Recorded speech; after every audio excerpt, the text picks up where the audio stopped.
Native people, Native culture, Native knowledge. Hi, I'm Jeannie Green, bringing you award-winning Heartbeat Alaska. Bringing you national and international Native news, this is award-winning Heartbeat Alaska, the premier Native voice in Native programming. There's a heartbeat, louder than thunder, revolution is in the air. There's a heartbeat deep inside our mother. Are you too cool to care? Now, with Heartbeat Alaska, here's Jeannie Green. Hello everyone, and welcome to Heartbeat Alaska Native News and Native Information. I'm Jeannie Green. Today's program is all about television. I'm sitting in my television studio in Anchorage, Alaska. But today we travel to Southwest Alaska to Bethel and visit with KYUK TV and radio. We'll be back with Bethel, Alaska right after this.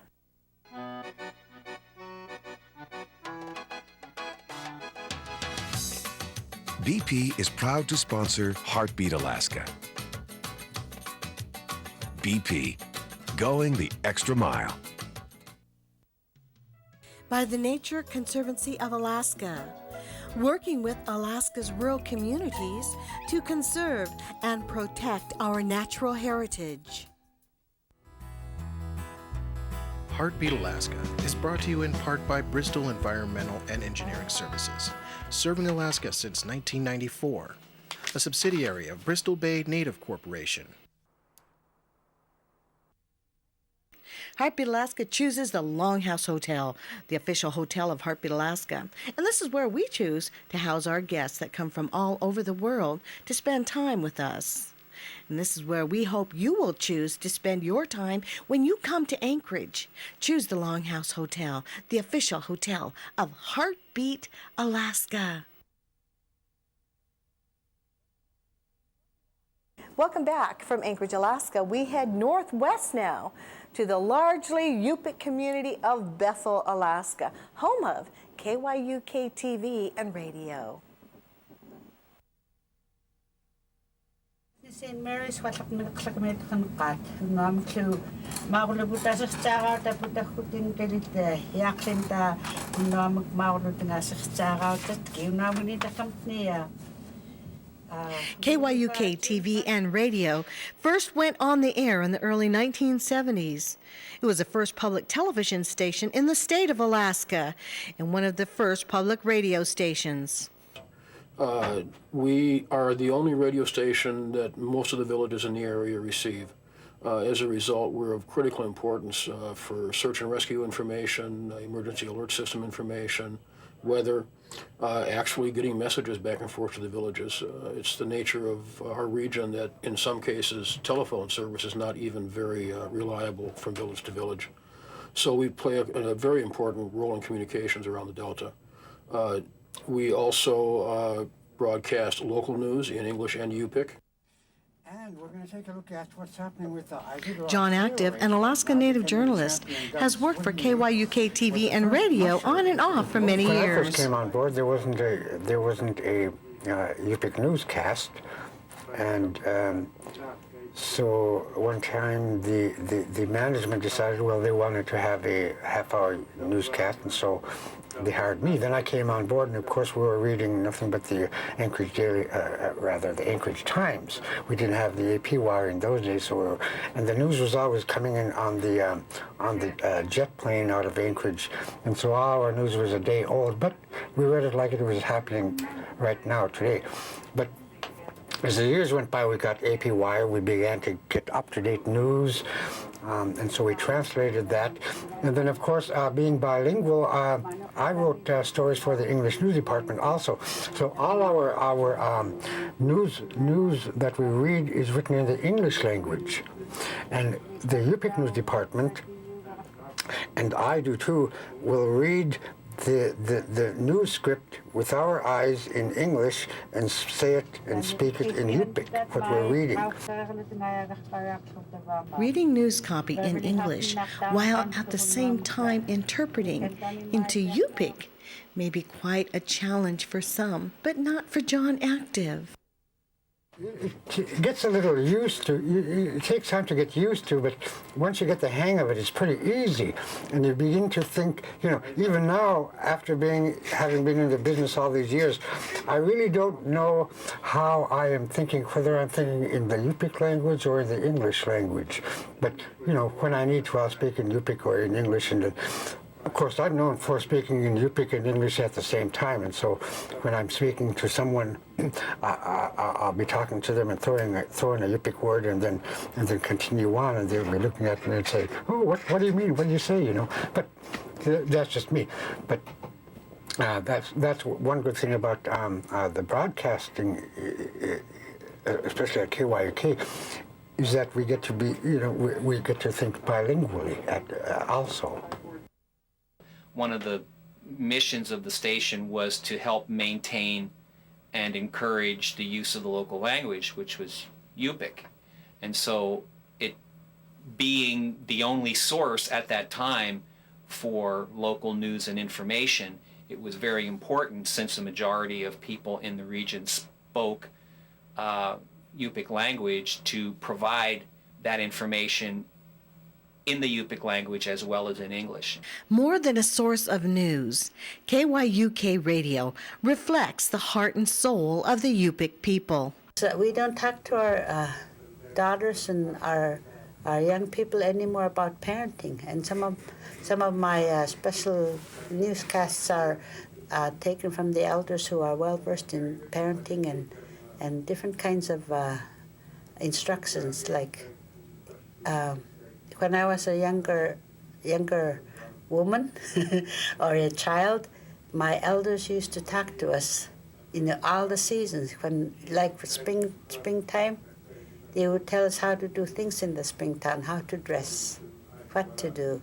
And I get that from the elders. And right now we're talking about how dangerous it is out there, because when the weather starts to get warm, the ice is eaten from the bottom, and it gets thin, so people are cautioned to watch out when they're going out hunting and fishing and gathering food. So those kind of things I play in my newscasts, and a lot of young mothers like it. And my outlook on life is, you know, if you don't know who you are, then you're like a person without a boat in the sea. You don't know where to go, you don't have a tiller or a alulak to guide you.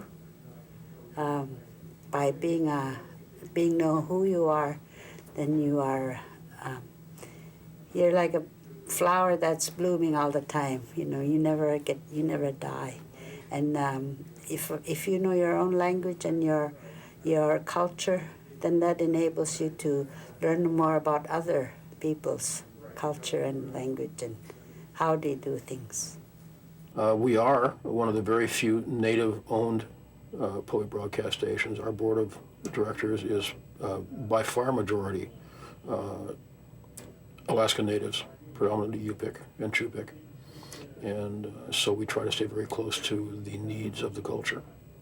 Here in many of our villages, we have about 56 villages surrounding the Bethel area who somehow or another pick up the signal of KYUK, but they would like to hear or know what's happening in their communities in different parts of the YK Delta, and so this is one avenue that KYUK serves the people, and that's one of the reasons why I enjoy doing it, is because I enjoy informing the people out there who are listening to the newscasts, especially if we're covering local events.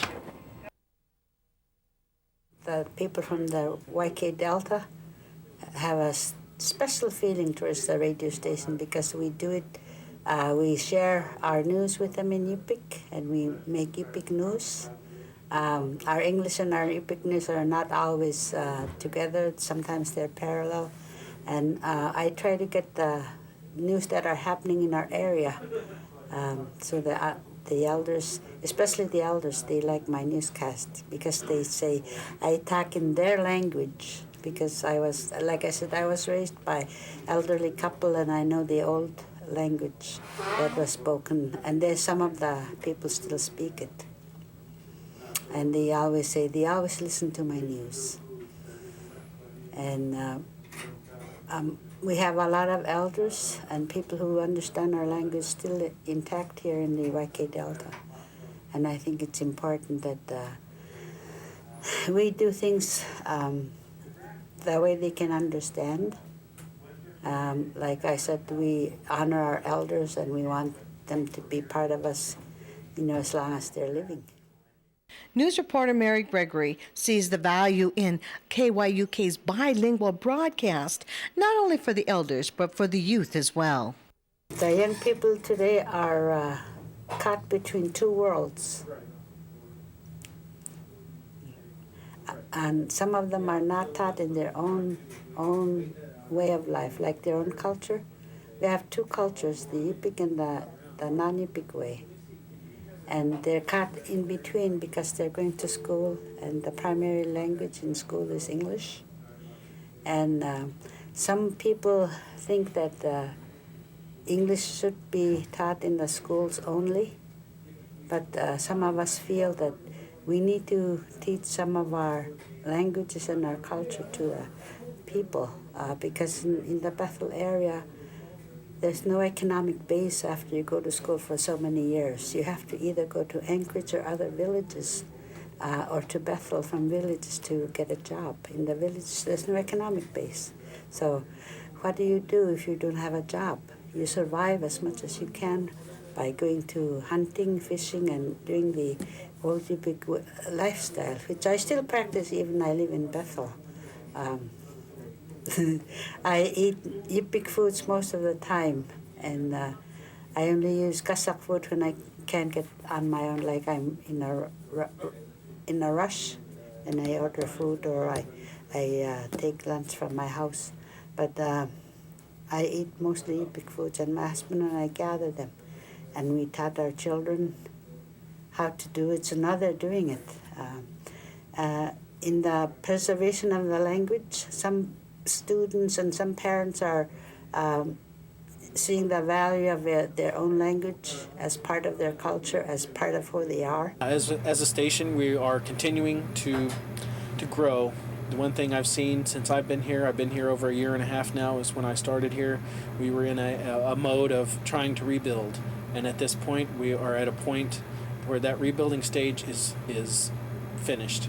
And we are at a point now that we are ready to do something. We're ready to pull all of our resources together and make this station the best in the Delta. An example of the types of programs that we're trying to work on now, one of my colleagues here has just completed one on inhalant abuse prevention called Return to Innocence, which sort of follows 2 or 3 people talking about their struggles with particularly inhalant abuse in their lives and how they overcame it, and what inhalants can do to people through some discussions with experts and plans for the new regional inhalant abuse prevention center that's being built here. And we're going to take a look at what's happening with the Iditarod Trail Race right now. Defending champion Doug Swillingly was the first musher into the ghost town of Iditarod as leaders. In the Iditarod Trail dog sled race reached the midpoint of the 1,100-mile race. Swingley from Lincoln, Montana arrived at 11:45 p.m. Wednesday afternoon after overtaking Linwood Fiedler of Willow, who had left the checkpoint at over 35 minutes ahead of him. Fiedler arrived at dollars in gold nuggets. Fiedler earned $2,000 in gold.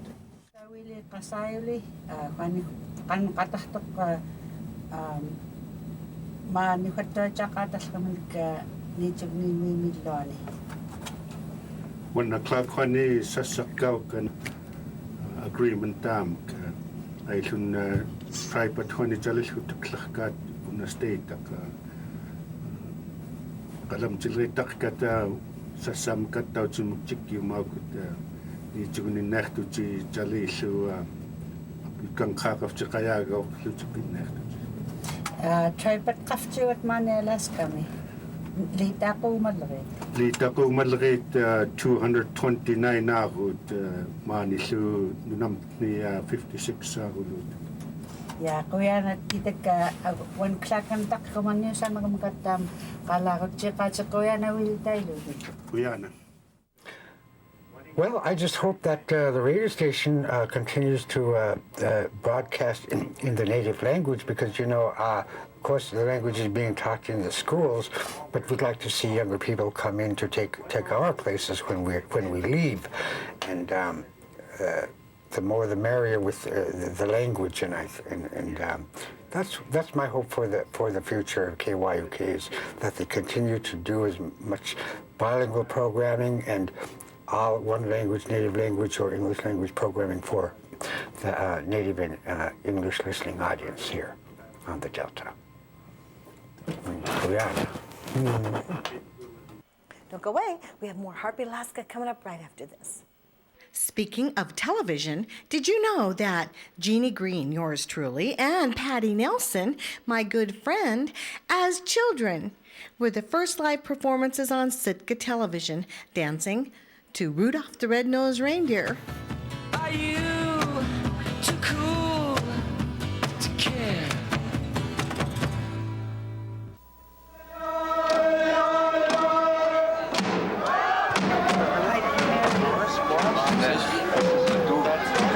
Auntie Mary's dog.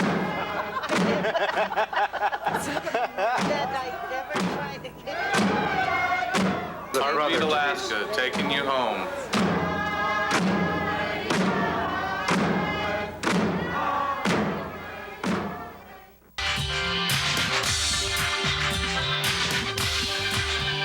This program is sponsored in part by Phillips Alaska. Dreamers who make it happen. I like to dream. Brain damage. Heart damage. Death. Some of the most dangerous drugs aren't on the street. They're under your sink. Protect your kids. Tell them never to sniff inhalants. Because just one time can kill. Set rules. Be firm. They'll listen. Heartbeat Alaska thanks Era Aviation for sponsoring us through our stories. Era Aviation serving Anchorage, Cordova, Homer, Iliamna, Kenai, Kodiak, Valdez, Whitehorse, and 20 Western Alaska villages from Bethel. Thank you, Era Aviation. We appreciate your sponsorship. Visit Era Aviation at www.eraaviation.com.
Italia Inde ketake pomatea Bukote nate Italia Yam katano Majuya Ina kawi shachio Keno tawi manuato Keni kana shnowi shamo Isno mamo ino nimato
Thank you, everyone, for joining us for Heartbeat Alaska Native News and Native Information. I'm Jeannie Green. I love the emails I've been receiving. Thank you so much for writing. That's jeanniegreen@ak.net. Visit our website at jeanniegreen.com, and please don't forget, if you want up to the minute, up to the second news, Native news, check out tribalnews.com. God bless you. Remember, you are loved, and we'll see you again next week.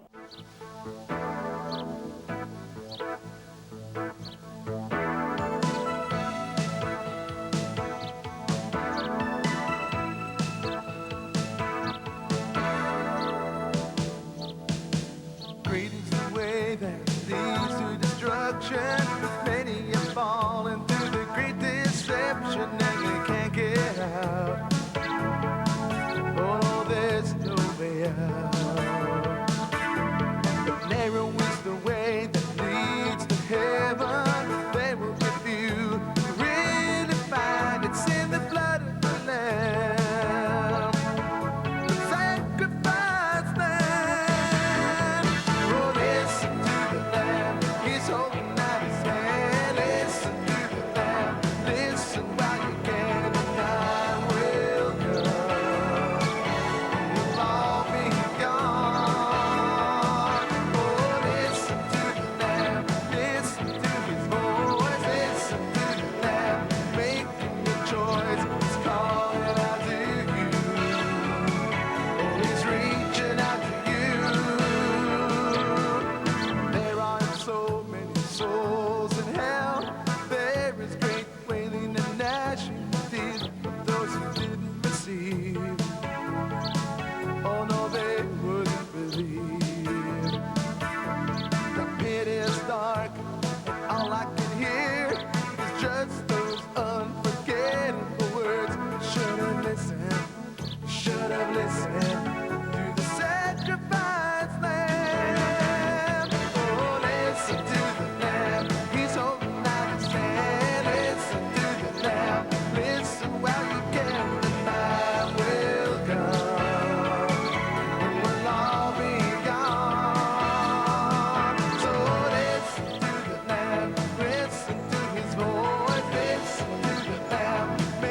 up your heart and listen to the Lamb.